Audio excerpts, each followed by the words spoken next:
Compared to 1.4, 1.3 had some very wonky balance. One of the most famous overpowered weapons of the pre-pandemic era of Terraria was the Daedalus Stormbow, famous for shredding basically anything on the surface, especially large or multi-segmented enemies like the Destroyer. When combined with holy arrows, its damage output was absolutely unmatched.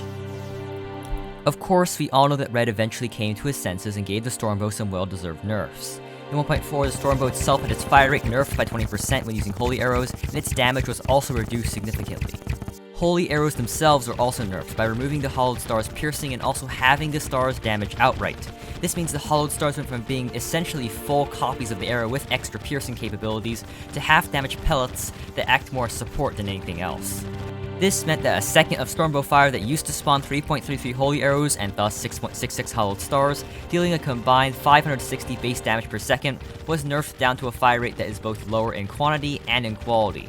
The 1.4 Stormbow can only do around 272 base damage per second, about half of what it was previously.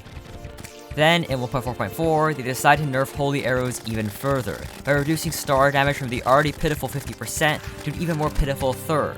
This means base Stormbow damage was nerfed down to 226 in the latest update. But enough with all these numbers. How do these changes reflect in the overall and actual use of the weapon? Let's test that. I created two similar setups in both the latest version, 1.4.4.9, and a legacy copy of 1.3.5.3. You compare them against the Stormbow's most iconic adversary, the Destroyer.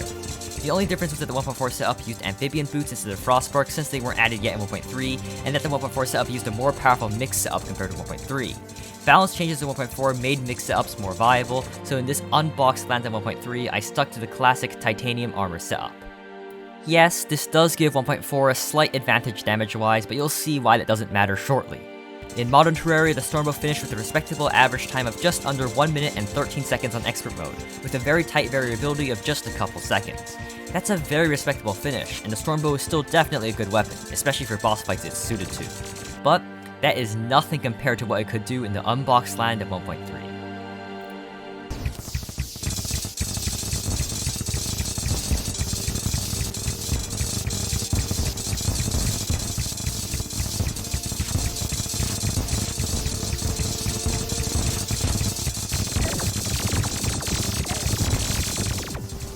That was a 16-second kill for Destroyer.